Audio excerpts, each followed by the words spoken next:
તાજેતરમાં જ જે GMERS મેડિકલ કોલેજના ગવર્મેન્ટ કોટાની 3.75 લાખ અને મેનેજમેન્ટ કોટાની ફી 12 લાખ કરી હતી। જ્યારે તાજેતરમાં જ જે ગત 30 જૂન 2024ના રોજ રાજ્ય સરકારે GMERS Gujarat medical education and research society medical કોલેજની ફીમાં તોતિંગ વધારો કર્યો હતો। જોકે ફી વધારો રાજ્યભરમાં વિરોધ થતાં રાજ્ય સરકારે ફી વધારો કર્યો હતો। ત્યારે 16 દિવસ બાદ યુટર્ન માર્યો હતો અને ફીમાં ઘટાડો કર્યો હતો અને સરકારે જે સરેરાશ ગવર્મેન્ટ કોટામાં 1.75 લાખ અને મેનેજમેન્ટ કોટામાં 5 લાખ ઘટાડી હતી અને ગવર્મેન્ટ કોટામાં જાહેર કરેલી 5.50 લાખ ફીને બદલે હવે 3.75 લાખ નક્કી કરી છે અને જ્યારે મેનેજમેન્ટ કોટાની જાહેર કરેલી ફી 17 લાખને બદલે હવે 12 લાખ ચૂકવવી પડશે। જોકે આ ઘટાડો જાહેર કરવામાં આવ્યા છે અને પાછલા બાણે ગવર્મેન્ટ કોટાની ફીમાં 35,000નો મેનેજમેન્ટના કોટાની ફી 2.25 લાખનો વધારો કર્યો છે અને હવે કોટા એડમિશન માટે 3.75 lakh management quota 12 lakh fee ભરવી રહેશે। આ અંગે આરોગ્ય મંત્રી ઋષિકેશ પટેલે જણાવ્યું કે ગઈકાલે GMERSની ફી બાબતે ચર્ચા થઈ હતી અને કેબિનેટમાં બેઠક થયા બાદ ફીમાં ઘટાડો કર્યો છે અને મેડિકલ કોલેજની 5.65 લાખ ઘટાડી અને 3.75 લાખ કરી છે અને મેનેજમેન્ટ કોટાની 9.75 લાખમાંથી 12 લાખ કરી છે, એટલે 2.25 લાખનો વધારો કર્યો છે અને તેને લઈને વાલી મંડળો અને વિદ્યાર્થીઓએ અવારનવાર તંત્રને આવેદનપત્ર અને સરકારને સંબોધીને આવેદનપત્ર આપ્યું હતું। તેના વિરોધના કારણે ફી ઘટાડો કર્યો છે તે લોલીપોપ છે। આ અંગે વિદ્યાર્થીના વાલીઓએ અને જુનાગઢ સહિત સમગ્ર સૌરાષ્ટ્રમાં અખિલ ભારતીય વિદ્યાર્થી પરિષદ દ્વારા પણ આ બાબતે વિરોધ કરવામાં આવ્યો હતો અને આ અંગે વાલી મંડળના પ્રમુખશ્રી અને વાલી મંડળના જે માતા પિતાઓ છે તે વધુ અંગે માહિતી આપતા જણાવવામાં આવ્યું હતું કે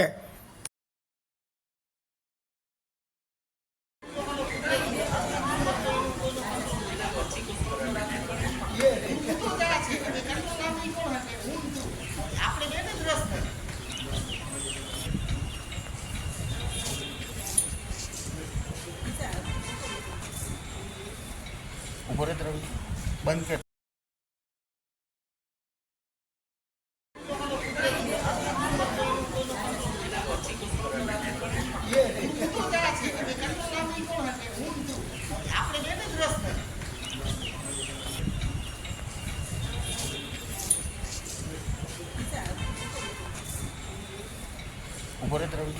બંધ કર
ચેરને હટાવી લે છે નજીક જતા હા બસ. મંગળવાર 16 તારીખે માનનીય આરોગ્ય મંત્રી શ્રી ઋષિકેશભાઈ પટેલ દ્વારા જે છેલ્લા આંકડા જાહેર કરવામાં આવે છે, પહેલાં ફી વધારો ઘટાડો, વચ્ચે વધારો પાછો ઘટાડો, એ ગુજરાત રાજ્ય વિદ્યાર્થી વાલી મંડળના કોઈપણ વિદ્યાર્થી વાલીઓને મંજૂરી નથી, સ્વીકાર્ય નથી. અમે આ ફગાવી દઈએ છીએ, એને રદિયો આપીએ છીએ અને અમને અસ્વીકાર્ય છે. અમારી રાજ્ય સરકાર પ્રત્યે ફક્ત અને ફક્ત એટલી નમ્ર વિનંતી છે કે આજથી 7 દિવસ પહેલાં ગયા મંગળવારે ગુજરાત રાજ્ય વિદ્યાર્થી વાલી મંડળના પ્રતિનિધિઓ રાજ્ય સરકારને રૂબરૂ મળેલા, ત્યારે જે રાજ્ય સરકારે વચન અમને મૌખિક આપવામાં આવેલું કે એમક્યુ કોટા, મેનેજમેન્ટ કોટા સંપૂર્ણ નાબૂદ કરી દેવામાં આવે અને એની ફી જીક્યુ લેવલની એટલે કે તમામ સરખી જીક્યુ લેવલની કરવામાં આવે. તો અમે રાજ્ય સરકાર પ્રત્યે ફક્ત એટલી જ આશા રાખીએ છીએ કે વચનનું પાલન કરે. એક વાત. બીજું, એફઆરસીમાં જેટલી ફી મંજૂર થઈ છે 3 લાખ, 330 પણ નહીં, 3 લાખ એટલી કેમ કે આપે મંજૂર કરાઈ જ નથી, તો એફઆરસી પ્રમાણે જે મંજૂર થઈ છે એ કરવામાં આવે. બીજી વાત. ત્રીજી વસ્તુ કે આપણા લોકલાડીલા વડાપ્રધાન નરેન્દ્રભાઈ મોદીએ આખા ભારતની અંદર જે 100 સરકારી કોલેજો આપવામાં આવી, એ અંતર્ગત ગુજરાતને જે 5 મળેલી, રાજપીપળા, નવસારી, ગોધરા, એ જે 5 મેડિકલ કોલેજો છે એ તાત્કાલિક ધોરણે જીએમઆરએસમાંથી બાદ કરી અને બીજે મેડિકલ કોલેજ લેવલની સંપૂર્ણ સરકારી જાહેર કરવામાં આવે. એમાં ફી લેવાનો ગુજરાત સરકારને અધિકાર નથી. 60% ગ્રાન્ટ કેન્દ્ર સરકારની છે, પરંતુ એ જ સમજાતું નથી કે શા માટે એને જીએમઆરએસમાં ઇન્વોલ્વ કરવામાં આવી છે. તો તાત્કાલિક ધોરણે જીએમઆરએસમાંથી હટાવી અને બીજે મેડિકલ કોલેજની સરકારી જાહેર કરવામાં આવે. અને કદાચ મને ક્યાંક એવું લાગે છે કે રાજ્ય સરકારને એવું લાગતું હતું કે આંદોલન શાંત થઈ ગયું છે, શમી ગયું છે, પડી ભાંગ્યું છે, વિદ્યાર્થી વાલીઓ શાંત થઈ ગયા છે અથવા એમને જે પણ પ્રપોઝલ આપી સ્વીકારીએ છે, પરંતુ અમે નામદાર હાઈકોર્ટના શરણે ગયા હતા. આજ રોજ નામદાર હાઈકોર્ટની અંદર આપણો કેસ દાખલ થઈ ગયો છે, નંબર પડી ગયો છે. દરેક વિદ્યાર્થી વાલી મિત્રોને મોકલી આપું છું. તો મને સમજણ નથી પડતી કેમ વીજળી ગતિએ જેવો નામદાર હાઈકોર્ટની અંદર 11 વાગે આપણો કેસ દાખલ થયો અને 1, 2, 3 કલાકની અંદર જ વીજળી ગતિએ સરકારે ફી વધારેલો, એમાં ઘટાડો પાછો કરેલો છે, એટલે વધારો પરત ખેંચ્યો છે. તો આપણે આપણી મૂળ માગને વળગી રહીએ છીએ અને હાલ સરકાર દ્વારા જે પ્રપોઝલ આપવામાં આવી છે એ કોઈ પણ એંગલથી સ્વીકાર્ય નથી. આપણું આંદોલન ચાલુ રહેશે. સાથે સાથે નામદાર હાઈકોર્ટની આપણને બહુ જ આશા છે, ન્યાયતંત્ર પર આપણને ભરોસો છે. આશા રાખીએ કે આપણી જે મૂળ માગ છે 3 લાખની, એના પર આપણે આવીને જંપીશું. Thank you. જીએમઆરએસ મેડિકલ કોલેજની ફી વધારા પાછું ઘટાડા, ફરી વધારા અને ઘટાડા બાબતે ડૉક્ટર કનુભાઈ જે પટેલ, ગુજરાત રાજ્ય વિદ્યાર્થી વાલી મંડળ પ્રમુખ, આજ રોજ મંગળવારના રોજ જે આપણા આરોગ્ય મંત્રી શ્રી ઋષિકેશભાઈ પટેલે ટ્વીટ કરી અને જે વધારેલામાં ઘટાડો કરેલ છે, તો અમારું રાજ્ય સરકારને ફક્ત એટલું જ કહેવું છે કે પોતાનું બોલેલું પાળી બતાવે, પોતાના વચનનું પાલન કરે, પોતાના શબ્દોની કિંમત કરે, થૂંકેલું ચાટે નહીં. ગયા મંગળવારે એક્ઝેક્ટલી આજથી 7 દિવસ પહેલાં જ્યારે અમે માનનીય આરોગ્ય મંત્રી શ્રી ઋષિકેશભાઈ પટેલને રૂબરૂ મળેલા, ત્યારે જે અમને વચન આપવામાં આવેલું કે જે જીક્યુ કોટા એની ફી આટલી રાખવામાં આવે છે અને એમક્યુ કોટા સંપૂર્ણ બંધ કરી અને જીક્યુ લેવલની લાવવામાં આવે છે. તો મિત્રો, એમક્યુ કોટાની જે જીક્યુ લેવલની કરવાની હતી એ વચનનું ક્યાંય પાલન થયેલું દેખાતું નથી અને જીક્યુની અંદર પણ વધારો કરવામાં આવેલ છે.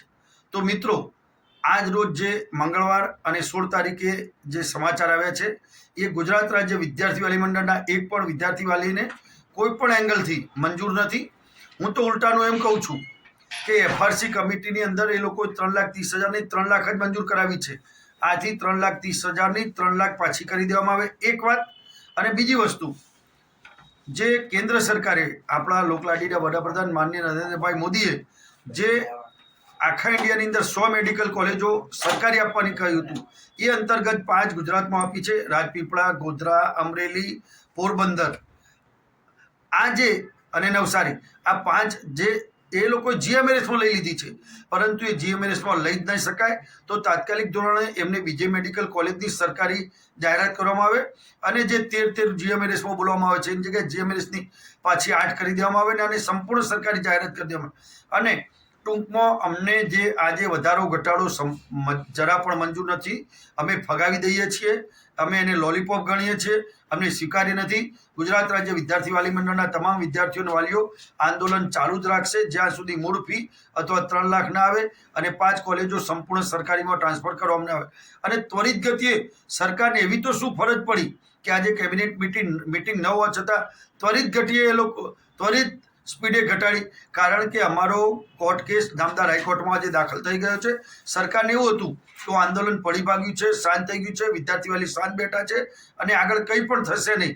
આના કારણે સરકાર રાહ જોતી હતી અને એમને એમ કે આગળ કોઈ પગલાં, પરંતુ જેવો આજે આપણે 11 વાગે નામદાર હાઈકોર્ટમાં અમારો કેસ દાખલ થયો, એના વીજળી ગતિએ સરકારે તરત જાહેર કરી દીધી. એમને એમ હતું કે કંઈ નહીં થાય, પરંતુ આ કોર્ટ કેસ દાખલ થયો એના કારણે અને અન્ય કારણે, પરંતુ અમને આ સ્વીકાર્ય નથી. Thank you. નમસ્તે, હું ડૉક્ટર ઉમેશ ગુર્જર. ગુજરાત રાજ્યના હેલ્થ મિનિસ્ટર સાહેબ શ્રી ઋષિકેશ પટેલ સાહેબે ટ્વીટ કર્યું અને જણાવ્યું કે ગુજરાતના વિદ્યાર્થીઓના હિતમાં જીએમઆરઈ કોલેજની ફીઝમાં ઘટાડો કરવામાં આવ્યો છે. તો સાહેબ શ્રી, ઘટાડો નથી કરવામાં આવ્યો. જે તમારા દ્વારા વધારો કરવામાં આવ્યો હતો એમાં થોડુંક ઓછું કરવામાં આવ્યું છે, એમાં ડિસ્કાઉન્ટ આપવામાં આવ્યો છે, એમાં થોડોક તમે આ વર્ષે સેલ આપ્યો છે કે 3.30ની જે વધારો કરીને તમે 5.50 પહોંચાડ્યું હતું એ તમે 3.75માં હવે સીટ આપવાના છો. અને જે 9 લાખવાળી 17 લાખ કરી હતી એ હવે તમે અમને 12 લાખમાં આપવા માંગો છો. તો આ જે વધારો ઘટાડો જે તમે કહી રહ્યા છો એ તમામ વાલીઓને વિદ્યાર્થીઓને મંજૂર નથી. કારણ કે અમારી એક જ માંગ હતી કે ફીસ વધારો જે કરવામાં આવ્યો છે એ પાછો ખેંચવામાં આવે. અને GMERS કોલેજ છે સાહેબ, એ તો ગુજરાત સરકાર દ્વારા સંચાલિત હોય તો આ બધી કોલેજીસનો ફી વધારો નહીં, ટૂંકમાં એને ગવર્મેન્ટ કરી દેવી જોઈએ, સેમી ગવર્મેન્ટ કરી દેવી જોઈએ. આ કોલેજોની અંદરમાંથી મેનેજમેન્ટ કોટા નામની સીટો રદ કરી અને એને ગવર્મેન્ટમાં કરી દેવી જોઈએ. જે તમારી મુલાકાત જ્યારે થઈ હતી ત્યારે તમે કહેવામાં આવ્યું હતું કે બધી જ સીટો અમે 5.50ની કરી દઈએ તો અમારી માંગ એ જ રહેશે. અને જો આ માંગવામાં નહીં આવે કે ફીસ વધારો પાછો ખેંચવામાં નહીં આવે તો અમે ટૂંક સમયમાં તમામ વાલીઓ અને વિદ્યાર્થીઓ ફરી ઉગ્ર આંદોલન કરીશું, શાંતિના પથે કરીશું, સ્વાભાવિક છે, પણ આંદોલન જરૂરથી કરશું જ્યાં સુધી ફીસ વધારો પાછો ખેંચવામાં ના આવે. ઓલરેડી અમે હાઈકોર્ટના દરવાજા સુધી પહોંચી ગયા છીએ. અમારી પિટિશન દાખલ થઈ ચૂકી છે અને અમે લડત આપીશું અને કોઈ પણ સંજોગોમાં સરકારને વિનંતી સાથે કહીશું કે આ ફી વધારો વહેલી તકે પાછી ખેંચવામાં આવે અથવા તો જે મેનેજમેન્ટ કોટાની સીટ છે એને પણ ગવર્મેન્ટમાં કન્વર્ટ કરી દેવામાં આવે. આભાર.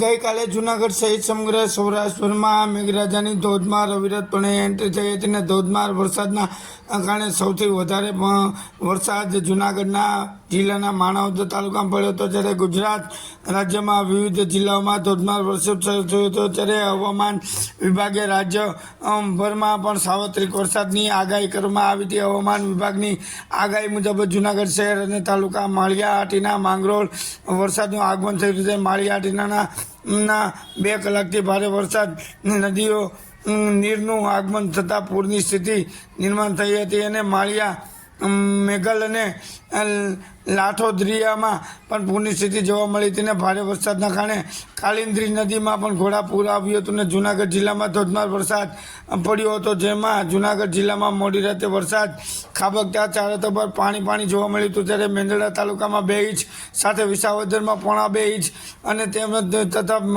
વંથલી, ભેસાણ, કેશોદમાં પણ વરસાદ પડ્યો હતો અને સોંદડા, મગરવાડા, અગતરાયમાં પણ વરસાદ પડ્યો હતો અને ખેડૂતો રાહ જોઈને બેઠા હતા અને સમગ્ર દિવસ દરમિયાન બપોરા બાદ રાત્રિના ભારે વરસાદનો માહોલ જામ્યો હતો અને માણાવદરમાં 5.5 ઇંચ વરસાદ અને મેંદરડા તાલુકામાં 2 ઇંચ વરસાદ, 0.5 ઇંચ વરસાદ તથા વંથલી અને જૂનાગઢમાં ધીમી ધારે જેટલો વરસાદ આવ્યો છે. તે ભેસાણમાં 6 મીમી અને કેશોદમાં 3 મીમી વરસાદ તથા કેશોદ પંથકમાં ધોધમાર વરસાદ આવ્યો. તેમજ ગ્રામ્ય પંથકમાં પણ વરસાદના ઝાપટાઓ આવ્યા હતા. ત્યારે કેશોદ શહેરમાં પણ રસ્તાઓમાં પાણી જોવા મળ્યા હતા અને જૂનાગઢમાં ગઈકાલે દિવસ દરમિયાન અને સાંજ દરમિયાન ધોધમાર વરસાદ વરસ્યો હતો અને ગરમીમાંથી લોકો ઠંડક તરફ શાંતિમય જીવી રહ્યા હતા.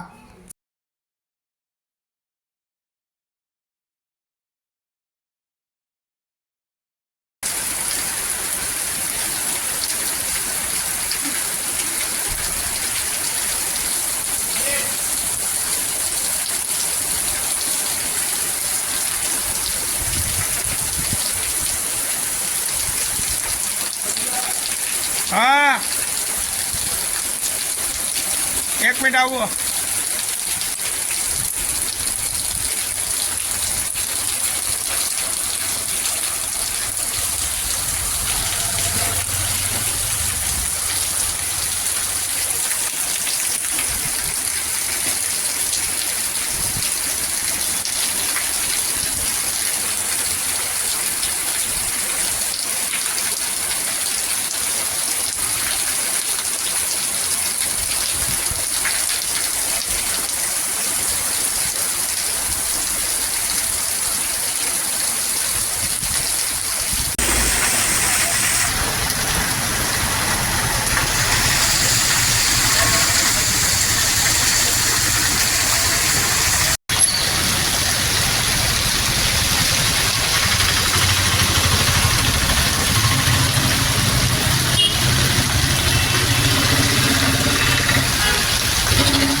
મેયર શ્રી ગીતાબેન પરમારના વોર્ડમાં આજે આ ગટરો ખુલ્લી પડી છે ત્યારે હવે ગટરોમાં કોઈ અકસ્માત કે કોઈના મોત થાય તેની રાહ જોવાઈ રહી છે કે શું તંત્ર મોતની રાહ જોઈને બેઠું છે કે તું તે પણ એક વેધક સવાલ પમમાં ઉઠવો છો જ્યારે જુનાગઢ શહેરના વોર્ડ નંબર 9માં આવેલા અને જુનાગઢ મહાનગરપાલિકાના ખુદનો મેયરનો જ વોર્ડ કહેવાય છે ત્યારે ગિરનાર દરવાજા સ્થિત મયારામ આશ્રમની પાસે જ વિસ્તારમાં થોડા દિવસ પહેલાં અગાઉ ગટર સફાઈ કરવાના નામે ખાડા ખોદી નાખવામાં આવ્યા. હજી સુધી આ ખાડો બૂરવામાં આવ્યો નથી. વારંવાર તંત્રને અને પદાધિકારીઓને કહેવા છતાં કોઈ પણ નક્કર ધ્યાન દેવામાં આવતું નથી. જોકે મને પણ તંત્રે કોઈ મોટો અકસ્માતની રાહ જોવાય કે કોઈનું મોત થાય તેની રાહ જોવાઈ રહી હોય તેવું લાગે છે.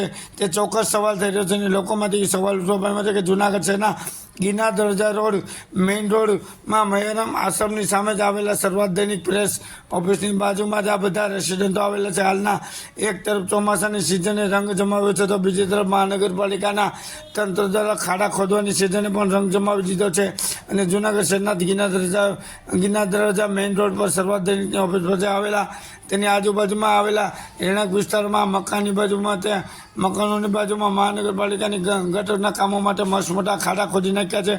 ગટરનું કામ થયું છે કે નથી થયું તે પણ કોઈને ખબર નથી ને આ ખાડાવાળો કૂવો હજી ખુલ્લો પડ્યો છે અને રેસિડન્ટવાળા રહે છે. આ ખાડામાં કોઈ પડી જશે કે મોટો અકસ્માત સર્જાય કે કોઈનું મોત થશે કે મોતની જવાબદારી કોની રહેશે? જૂનાગઢ મહાનગરપાલિકાના પદાધિકારી કોણ જવાબદાર બનશે? જૂનાગઢના ડેપ્યુટી મેયર કે જૂનાગઢ મહાનગરપાલિકાના કમિશનર કોણ આના જવાબદાર બનશે તેવા અનેક વેધક સવાલો ઉઠવા પામ્યા છે.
ગિરિવાર ગરવા ગિરનારની ગોદમાં બિરાજતા ભવનાથ તીર્થક્ષેત્રના પવિત્ર અને પાવન ભૂમિ ઉપર બિરાજતા ગુરુ ગોરક્ષનાથ આશ્રમના પ્રાંગણમાં તારીખ 21 જુલાઈના રોજ રવિવારે સવારે જ ગુરુ ગોરક્ષનાથ આશ્રમ ખાતે ભજન ભક્તિના ત્રિવેણી સંગમ સાથે ગુરુ પૂર્ણિમા મહોત્સવની ભાવ વિભોર ઉજવણી કરવામાં આવશે।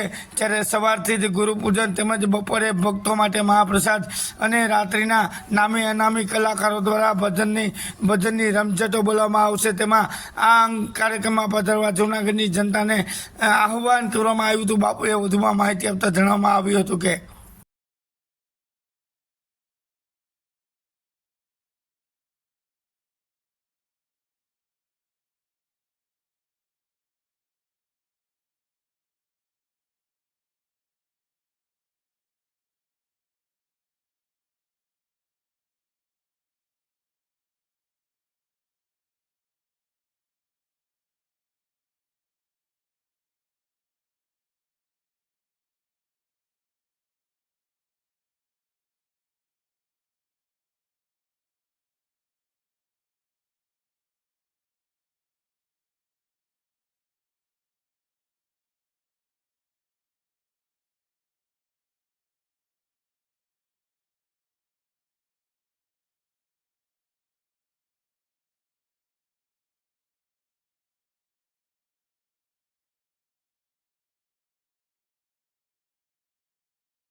ગુરુ પૂર્ણિમા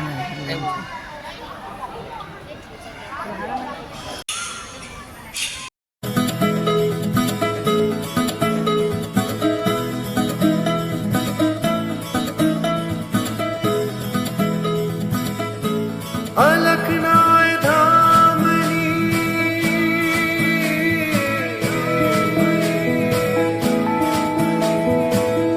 अलखनाय धामनी रे हरि तारा नामनी रे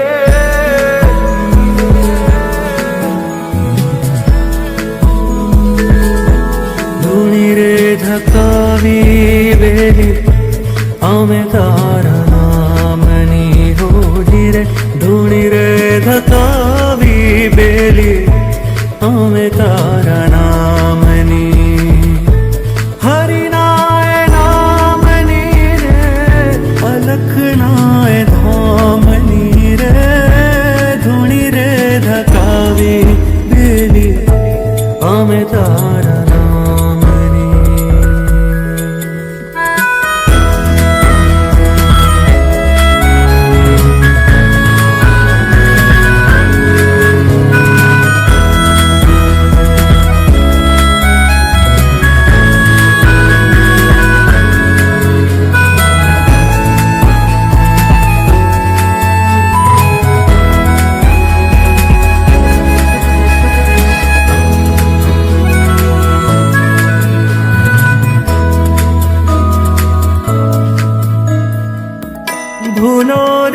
પડ્યો રે હંસો આંગણે ઉડીને આયો તન મનથી તર છોડ્યો રે મારગ મારગ અથડાયો ગમ ના પડે રે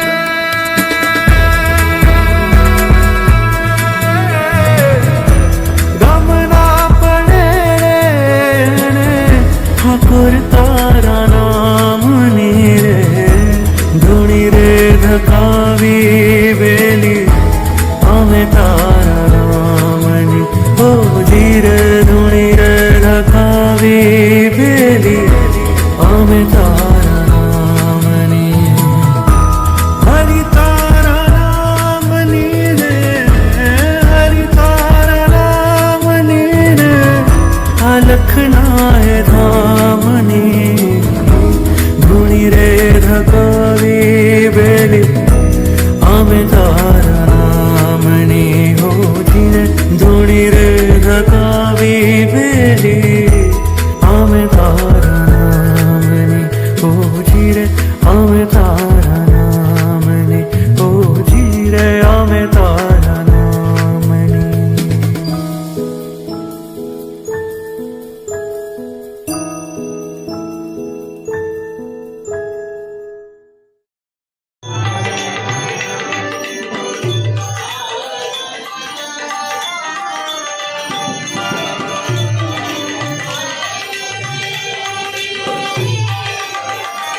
વખતે ગુરુ પૂર્ણિમા મહોત્સવ છે. ગુરુ પૂર્ણિમા મહોત્સવને લઈને કઈ રીતનું આયોજન કર્યું?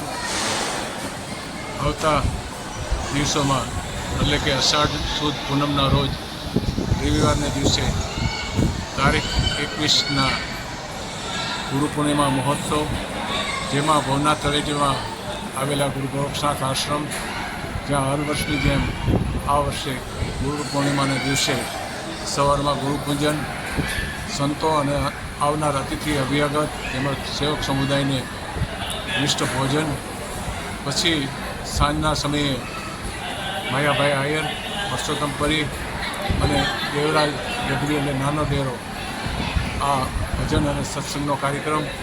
આવો ગુરુ મહારાજના ભાવને અર્પણ કરીએ, શ્રદ્ધાંજલિ, પુષ્પાંજલિ, ભાવાંજલિ અર્પિત કરીએ ગુરુના ચરણો. ગુરુ મહારાજ આપણા સૌનું અજ્ઞાનતા દૂર કરે, આપણું જીવન પ્રકાશિત બન્યું રહે એવી સદભાવના સાથે ગિરનાર તળેટીમાં ભવનાથ ક્ષેત્રમાં ગુરુ ગોરક્ષનાથ આશ્રમમાં હર વર્ષની જેમ આ વર્ષે ગુરુ પૂર્ણિમાનો મહોત્સવ 2 દિવસ તારીખ 20 અને 21ના રોજ આનંદ અને ઉત્સાહ અને ભાવ અને શ્રદ્ધા સાથે ઉજવાશે.